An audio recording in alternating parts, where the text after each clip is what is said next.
Assalamualaikum warahmatullahi wabarakatuh dan selamat pagi pemirsa. Selain 3 berita tadi, kami juga hadir dan beragam informasi menarik lain. Bersama saya, Angelika Dayafagam, inilah Lintas Ais Pagi akhir pekan selengkapnya.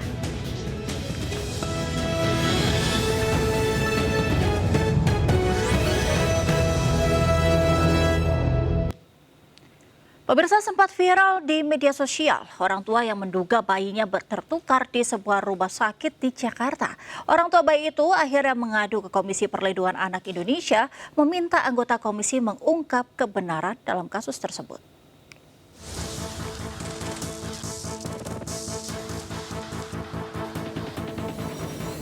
Pasangan muda Muhammad Rauf dan Feni mendatangi kantor KPAI di kawasan Menteng, Jakarta Pusat.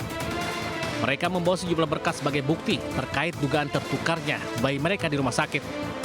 Pasutri warga Cikarang Selatan, Kabupaten Bekasi, Jawa Barat melahirkan bayi pada 16 September 2024 lalu. Mereka mengaku pihak rumah sakit tidak menunjukkan bayinya, sementara sang ayah hanya dimintai mengazankan bayi tanpa dijelaskan kelengkapan anggota tubuh serta jenis kelaminnya. Dari keterangan Rauf, ada tai lalat pada wajah bayi yang meninggal, sementara bayi yang dilahirkan istrinya tidak memiliki tai lalat.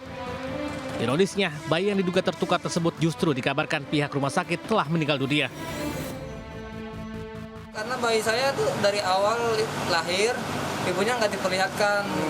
Setelah bayi dibawa keluar, saya langsung azanin. Setelah itu anak saya dibawa buru-buru ke ruang NICU. Pas diajanin itu Pak, ya, dikasih lihat petunjuknya ini lengan, lengkap ini. Sementara pihak rumah sakit telah mendatangi Rauf dan menyatakan bersedia mengawal pemeriksaan dugaan bayi tertukar termasuk menanggung biaya tes DNA. Kesepakatan dalam suasana yang penuh kekeluargaan dan intinya kami dari Rumah Sakit Islam Cempaka Putih akan memfasilitasi proses pemeriksaan DNA untuk menguak kebenaran. Rauf dan istrinya berharap anggota KPAI bisa mengawal kasus tersebut guna mengungkap kebenaran dugaan tertukarnya bayi mereka. Dari Jakarta, Randi Sanjaya Anyus melaporkan. Seorang pria di Madiun, Jawa Timur merudah paksa anak sahabatnya sendiri berulang kali. Pelaku merekam dan mengancam akan menyebarkan video rudah paksa jika korban menolak keinginannya.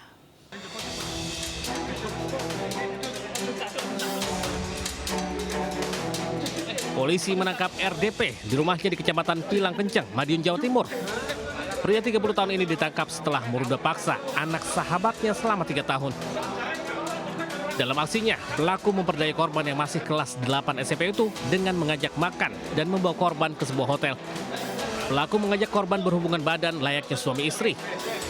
Pelaku merekam perbuatannya terhadap korban dan mengancam akan menyebarkan video rekaman jika korban menolak berhubungan badan. Dilakukan di awal Januari 2022 sampai 13 November 2024 kemarin. Korban sempat dianiaya nggak? Korban tidak dianiaya, cuma dipaksa dan diancam karena di awal sudah pada saat melakukan pertama sempat memvideokan, itulah yang menjadi senjata pelaku untuk menakut-nakuti korban. Polisi menyita sejumlah barang bukti termasuk koleksi video pelaku saat berhubungan badan yang dijadikan alat untuk mengancam korban. Kasus rudah paksa ini terbongkar setelah korban menceritakan perbuatan pelaku ke ayahnya. Tetapi kasus rudah paksa itu dibantah kuasa hukum pelaku. Kalau pemerkosaan, saya pikir itu suatu hal yang berlebihan. Terus apa yang kira-kira yang pantas apa? Kalau soal pasnya itu memang dia melakukan persetubuhan, ada di bawah umur. Dan itu tapi bukan dia perkosa, Mas. Pelaku kini masih menjalani pemeriksaan di Mapolres Madiun. Polisi menjerat pelaku dengan Undang-Undang Perlindungan Anak dan terancam hukuman 15 tahun penjara. Dari Madiun, Jawa Timur, Arif Wahyu Effendi, Anyus melaporkan. Seorang pria pelaku pelecehan seksual terhadap seorang karyawati toko komputer di Kota Makassar, Sulawesi Selatan ditangkap polisi. Pelaku mengaku iseng saat melecehkan korban.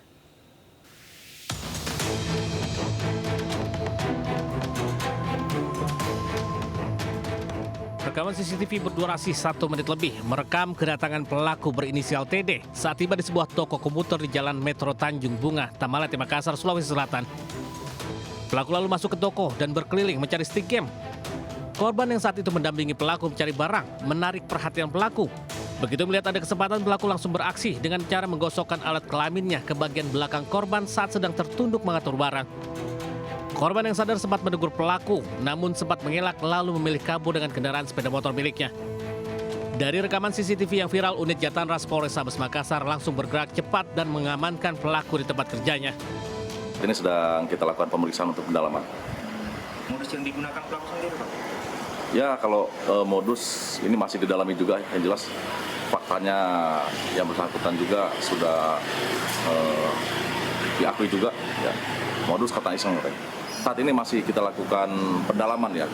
Ini sementara kita kenakan pasal 6A Undang-Undang TPKS juga pasal 289 KUHP. Saat diamankan, pelaku tak bisa berkutik dan mengakui kesalahannya. Untuk mempertanggungjawabkan perbuatannya, pelaku diserahkan ke unit PPA Polrestabes Makassar dan terancam kurungan 9 tahun penjara. Dari Makassar, Sulawesi Selatan, Julius Pinanyus melaporkan. Kita beralih ke informasi lainnya, 11 tersangka narkoba jaringan internasional diringkus polisi di sejumlah wilayah di Jakarta. Dari para tersangka, polisi menyita 500 kg narkoba jenis sabu, ratusan ribu pil ekstasi hingga puluhan kilogram ganja.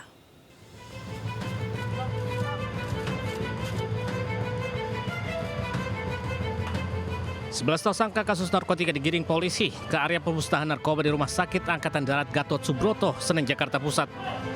11 tersangka ini merupakan anggota sindikat narkoba jaringan internasional yang diringkus petugas Direktorat Reserse Narkoba Polda Metro Jaya. Dari tangan para tersangka, polisi menyita barang bukti narkoba berupa sabu seberat 500 kg, 110 ribu pil ekstasi, dan 71 kg ganja kering. Seluruh barang bukti kemudian dimusnahkan di hadapan para tersangka. Seluruh barang bukti senilai triliunan rupiah tersebut merupakan hasil pengungkapan sejak November hingga awal Desember 2024. Hasil operasi daripada Direktorat Reserse Narkoba Polda Metro Jaya, di mana ini kegiatan operasi ini kita mulai semenjak bulan November. Usai pemusnahan, para tersangka kembali ke sel untuk mempertanggungjawabkan perbuatannya. Mereka terancam hukuman seumur hidup hingga hukuman mati karena telah melanggar undang-undang narkotika. Dari Jakarta, Rani Sanjaya Anyus melaporkan. Diduga mabuk berat, seorang pria tidur di jalan di Ponorogo, Jawa Timur. Akibat ulahnya, lalu lintas menjadi terganggu. Sopir dibangunkan warga namun tak peduli hingga akhirnya ditangani polisi.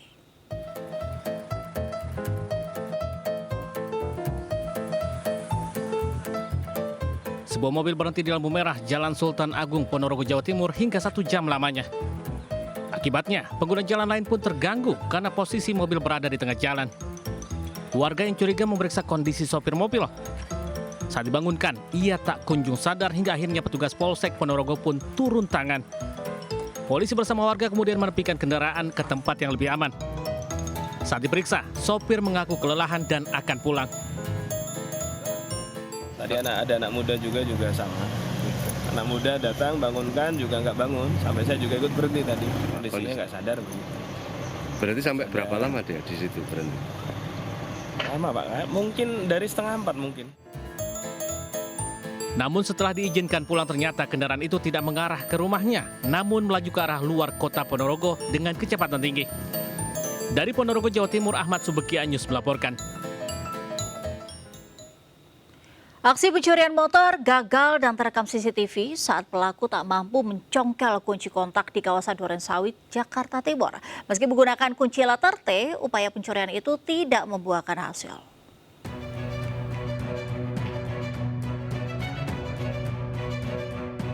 Kamera CCTV merekam seorang pria yang hendak mencuri motor di gang sempit kawasan Durensawit, Jakarta Timur. Pelaku sempat memantau suasana hingga nekat melakukan aksinya. Namun pelaku nampak kesulitan saat mencongkel kunci kontak motor sasarannya. Meski sudah menggunakan kunci letter T, kunci kendaraan tak kunjung bisa dibuka. Akhirnya, aksi pencurian tidak dilanjutkan setelah pemilik motor yang merupakan pedagang lontong keluar hendak mengantarkan barang dagangannya. Itu motor nggak bisa, lagi diakalin, mungkin udah rusak posisinya, lubang kuncinya udah rusak. Dengar suara ada orang buka pintu, ternyata bapaknya yang Feris ini keluar mau ngangkat lontong. Meskipun gagal melakukan pencurian, namun warga menjadi khawatir karena wilayahnya kini sudah menjadi sasaran aksi curanmor. Dari Jakarta, Rio Manik, iNews melaporkan. Pemirsa, seorang remaja menjadi korban perundungan hingga depresi oleh teman kelasnya selama di SMP di Surabaya, Jawa Timur. Korban yang mempunyai keterbatasan berbicara sempat ditenggelamkan di kolam renang.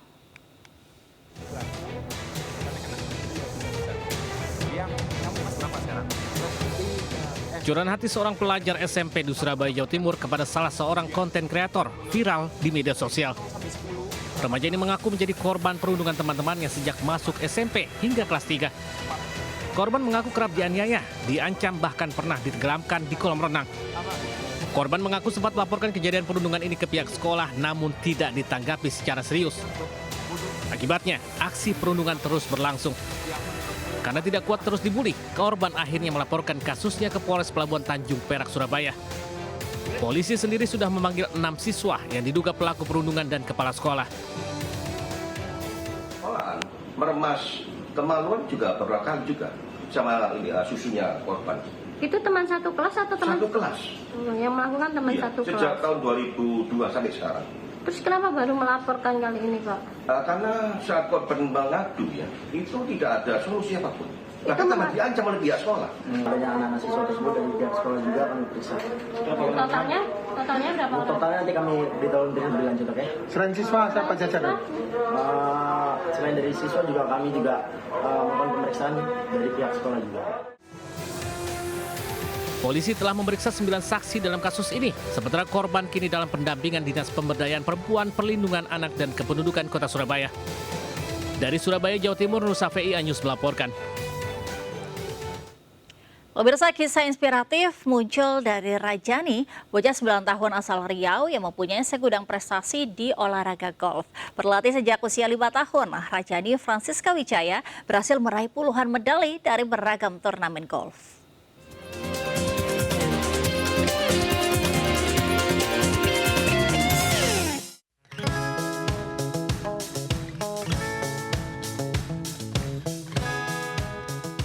Olahraga golf identik dengan olahraga yang biasa digeluti orang dewasa. Namun Rajani, bocah berusia 9 tahun, jatuh cinta pada olahraga ini sejak usia 5 tahun. Seolah terpesona dengan keindahan olahraga golf yang memerlukan koordinasi tangan, kaki, dan fokus ini, Rajani memberanikan diri untuk meminta sang ayah mengajarinya. Prestasi Rajani tak lepas dari peran besar orang tua yang tak mengkerdilkan keinginan sang anak meskipun tertarik dengan dunia golf di usia muda. Saya melihat papi saya bermain golf, terus saya pengen bermain golf seperti papiku. Ketika sudah bisa latihan, papiku mau masukin saya di akademi. Dan tidak tahu kenapa dia lebih sangat menyenangi olahraga golf. Beda dengan anak-anak seusia dia juga ya. Yang kalau golf itu kan panas, takut hitam, banyak nyamuk dan sebagainya. Tapi dia sangat-sangat menyukai olahraga golf. Talentanya di bidang golf ini membuatnya bergabung ke Perkumpulan Akademi Golf Indonesia Pagi dengan berlatih 2 kali dalam seminggu. Di mata pelatihnya, Rajani memiliki potensi yang mumpuni dan mampu mempelajari teknik golf dengan baik. Dari penilaian saya, si Jani ini memang punya bakat dan talenta ya, punya kemampuan yang dibilangnya cukup cerdas. Sementara di sekolah dasarnya, siswi kelas 4 SD Strada Nawar ini dikenal sebagai anak yang aktif, ceria, dan memiliki banyak bakat. Kalau di kelas itu aktif banget, anaknya ceria. Belum lagi dia tuh banyak ikut eskulnya yang paduan suara, terus ada juga coding, seperti itu. Beragam prestasi kompetisi golf telah diukir Rajani seperti juara runner-up kompetisi Menpora Pagi International Championship 2022 dan 2024, juara runner-up turnamen Kadin Junior 2021, dan runner-up turnamen Piala Gubernur Jatim Junior 2021. Rajani berharap bisa berkompetisi di US Golf Academy di Amerika Serikat di masa mendatang, serta menjadi atlet golf profesional. Dari Jakarta, Syahriza Zanski dan Indra Purnama melaporkan. Menghadirkan rasa kaya dan autentik, salah satu restoran khas Jepang sukses membuka 100 outlet. Restoran ini pun menargetkan membuka 200 outlet di tahun 2025 di seluruh Indonesia.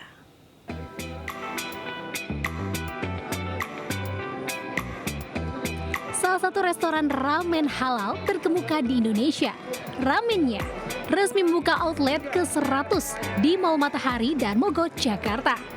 Capaian ini pun menjadi tonggak penting dalam perjalanan restoran ini yang dimulai sejak tahun 2018. Dengan visi menghadirkan ramen halal khas Jepang yang lezat dan terjangkau, Ramennya terus memperluas ke berbagai wilayah di Indonesia.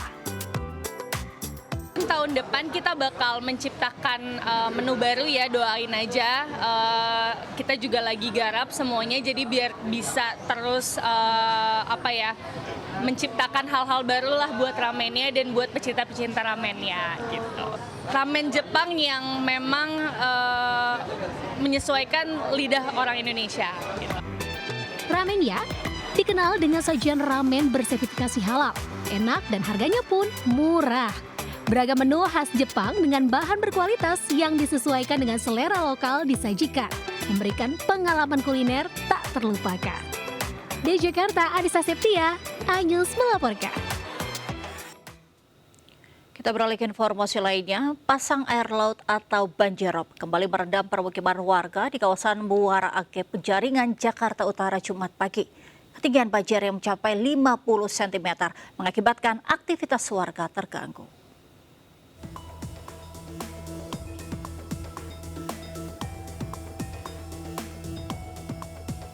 Banjirop kembali merendam pemukiman warga yang berada di kawasan Muara Angke, Penjaringan, Jakarta Utara sejak Jumat pagi.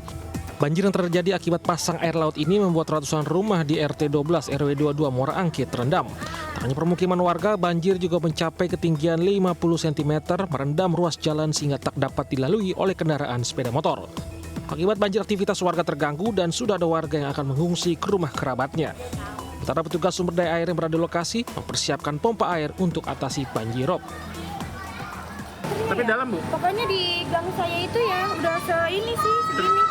Sedengkul? Sepaha lah. Paha, sini lebih dalam berarti? Wah, ini bukan lagi nih Mas. Ini parah, termasuk parah, Bu? Kenapa iya? Parah. Tapi ada yang lebih parahnya. Segini Pak bisa. Seleher bisa ya? Bisa. Ini sejak dari subuh sih ya, udah ada peringatan dari BPKG gitu. Sekitaran 0 sampai 50 cm. Oke. 10 cm ya Bang ya? Iya. Nah saat ini petugas dari SD sendiri bagaimana nih? Ada pompa atau siagaan atau seperti apa nih? Pompa ada di ujung, ini dialirin ke pompa, pompa nanti ke laut. Meski sudah sering kali terjadi, namun belum ada penanggulangan efektif dari pemerintah Kota Jakarta. Dari Jakarta, Sofyan Firdaus melaporkan. Kecelakaan beruntun melibatkan 5 kendaraan di tol dalam kota jalur kontraflow arah Cawang, Jatinegara, Jakarta Timur, Jumat pagi. Tidak ada korban jiwa dalam peristiwa ini, namun kerugian diperkirakan mencapai ratusan juta rupiah.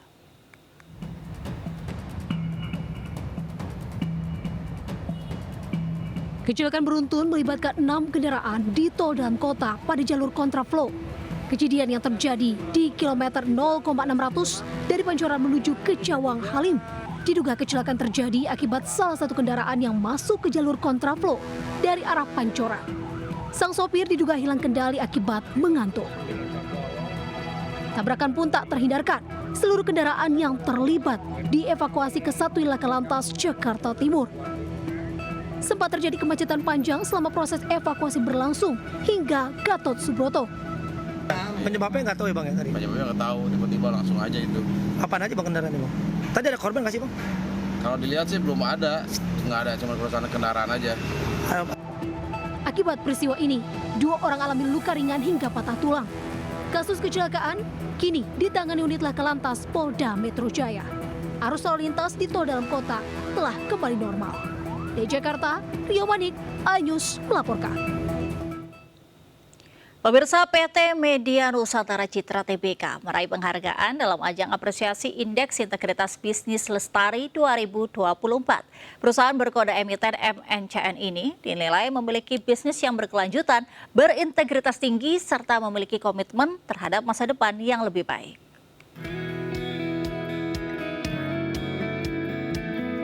Transparency International Indonesia bekerja sama dengan Tempo Data Science menggelar malam apresiasi Indeks Integritas Bisnis Lestari 2024 di Salihara Art Center, Jakarta Selatan. Ajang ini memberikan penghargaan kepada 100 perusahaan terpilih dari 934 perusahaan yang tercatat di Bursa Efek Indonesia yang telah mencapai standar ESG atau Environmental, Social and Governance dalam menjalankan bisnisnya. Dalam ajang ini PT Media Nusantara Citra Tbk atau MNCN meraih penghargaan untuk kategori Emerald. MNCN dinilai berkomitmen terhadap tata kelola yang baik, penghormatan terhadap hak asasi manusia dan berbisnis, serta memiliki kesadaran untuk pelestarian alam. Penghargaan ini adalah bukti nyata dari komitmen kami untuk menjadikan integritas dan keberlanjutan sebagai inti dari setiap langkah bisnis kami.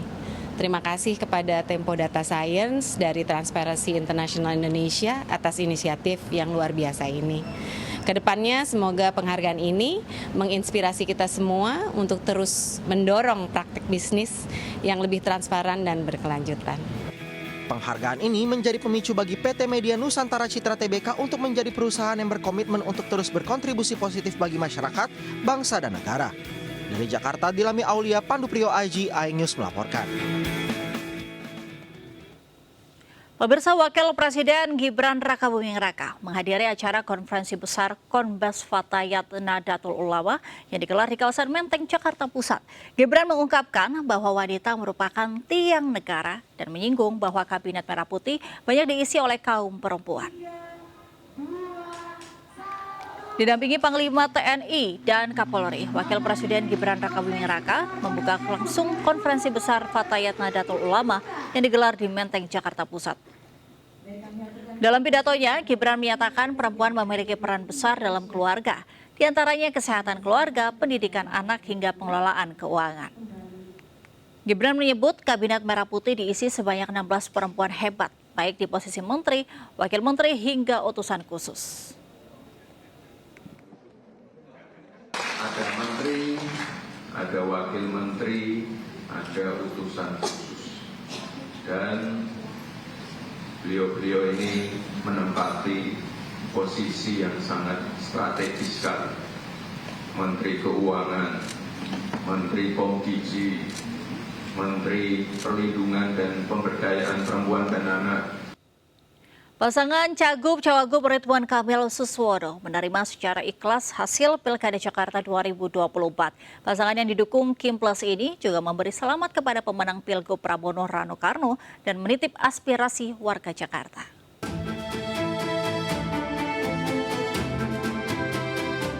Batal mengajukan gugatan ke Mahkamah Konstitusi karena sejumlah pertimbangan.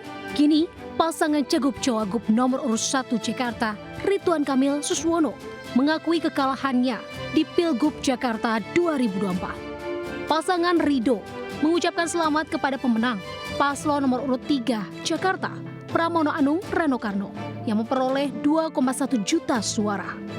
Rido lantas menitipkan aspirasi dari para pendukungnya. Usai Rido hanya memperoleh 1,7 juta suara di Jakarta. Kini RK dan Suswono mencoba istirahat sejenak usai banyak terkuras tenaga dalam kampanye Pilgub Jakarta. Mereka berencana akan menikmati waktu bersama keluarga. Akhirnya pasangan Rido memutuskan untuk menerima hasil Pilkada Jakarta yang telah ditetapkan oleh KPUD. Dengan begitu kami mengucapkan selamat kepada Mas Pramono Anung dan Bang Rano Karno yang akan memimpin Jakarta di 5 tahun ke depan. RK Suswono berharap Pramono Rano bisa menjalani tugasnya memimpin Jakarta dengan amanah dan merealisasikan segala janji kampanyenya. Adapun pasangan Pram Rano unggul 2,1 juta suara di Pilkada Jakarta 2024 dengan persentase 50,7%. Pasangan Ridwan Kamil Suswono di urutan kedua dan pasangan Dharma Pangrekun di urutan ketiga. Dari Jakarta, Syareza Zanki, Seto Pratomo, iNews melaporkan. Presiden Prabowo Subianto menggelar rapat terbatas bersama sejumlah menteri terkait di Istana Kepresidenan Jakarta. Ratas salah satunya berkaitan dengan penanganan warga binaan. Sejumlah menteri di bawah Kementerian Koordinator Hukum, HAM, Imigrasi, dan Pemasyarakatan mengikuti rapat terbatas bersama Presiden Prabowo. Rapat membahas beberapa hal, diantaranya penanganan warga binaan dan mekanisme transfer narapidana internasional. Presiden Prabowo ingin memberikan amnesti kepada beberapa warga binaan dengan alasan kemanusiaan, termasuk mengembalikan narapidana asing ke negaranya masing-masing. Selain Menteri Hukum Supratman Andi Aktas, ratas ini juga dihadiri oleh Menko Hukum HAM, Imigrasi dan Pemasyarakatan Yusril Issa Mahendra, Menteri HAM Natalius Pigai, Kapolri Jenderal Listio Sigit Prabowo, dan Jaksa Agung ST Burhanuddin.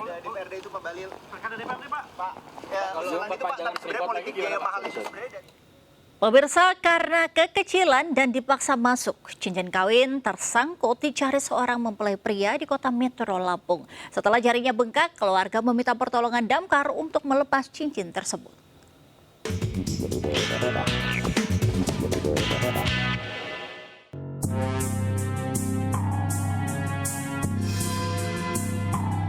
Sebuah acara resepsi pernikahan diwarnai insiden cincin kawin yang tersangkut di jari manis mempelai pria.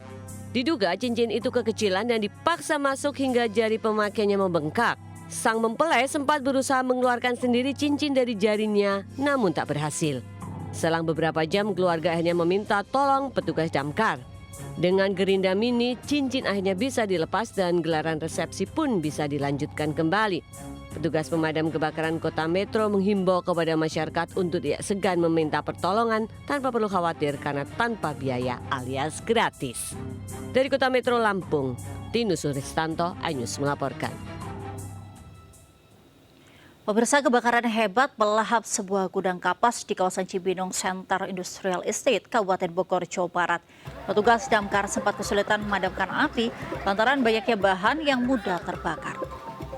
Sebuah gudang penyimpanan kapas di kawasan Cibinong Center Industrial Estate, Kelapa Nunggal, Kabupaten Bogor, ludes terbakar Jumat siang. Banyaknya bahan yang mudah terbakar membuat api cepat membesar hingga membuat petugas damkar sempat kesulitan melokalisir api. Sementara penyebab kebakaran masih dalam proses penyelidikan. Tidak ada korban jiwa dalam kebakaran ini, namun kerugian material ditaksir mencapai miliaran rupiah.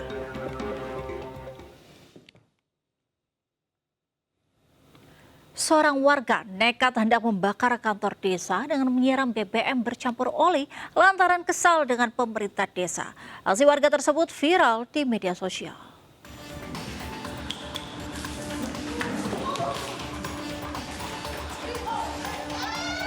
Pria SR ini nekat menyiram BBM bercampur oli ke sejumlah staf ketika jam pelayanan di kantor desa Beleka Grung, Lombok Barat. Aksi pria parubaya ini pun viral di media sosial. Peristiwa penyiraman terjadi ketika jam pelayanan. Diduga lantaran dirinya menganggap lahan kantor desa tersebut merupakan peninggalan dari orang tuanya. Namun pihak pemerintah desa membantah karena memiliki sertifikat atas tanah tersebut.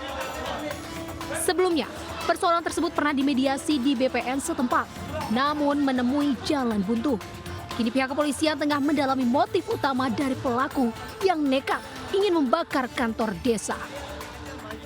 Kita ini kan berada di negara hukum. Saya sudah sampaikan bahwa kami akan melakukan itu apabila ada proses hukum yang dilakukan.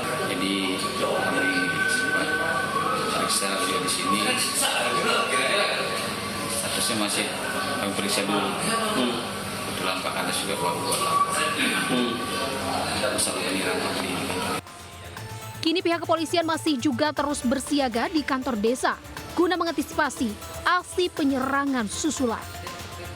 Dari Lombok Barat, NTB, Muzakir, iNews melaporkan.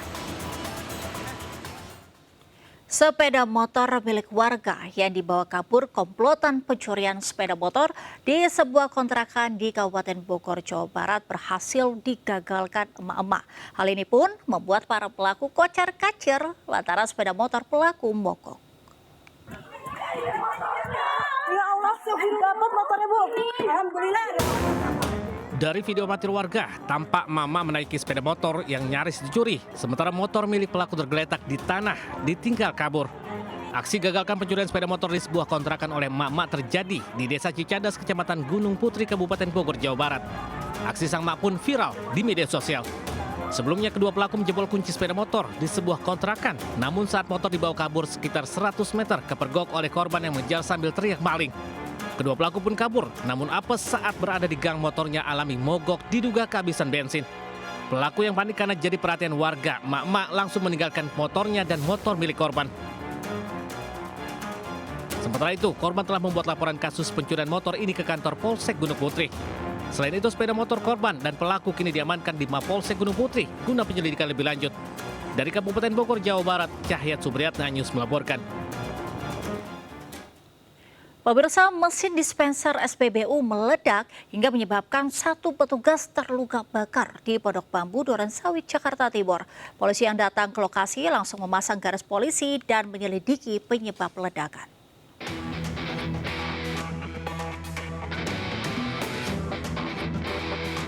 Kamera CCTV merekam detik-detik mesin dispenser SPBU di Jalan Pahlawan Revolusi, Pondok Bambu, Durensawit, Jakarta Timur meledak. Saat terjadi ledakan, ada 2 kendaraan roda 4 yang tengah mengisi bahan bakar. Namun saat percikan api muncul, pengemudi langsung mengamankan kendaraannya ke tempat aman. Sementara petugas SPBU yang panik berupaya memadamkannya menggunakan apar agar tidak terjadi perambatan. Akibat kejadian ini, polisi memasang garis polisi dan melakukan penyelidikan terkait penyebab ledakan. Selain itu, akibat kejadian ini seorang petugas SPBU mengalami luka bakar pada kedua bagian tangannya dan masih dirawat intensif di klinik. Dari Jakarta, Rizky Falupi, iNews melaporkan.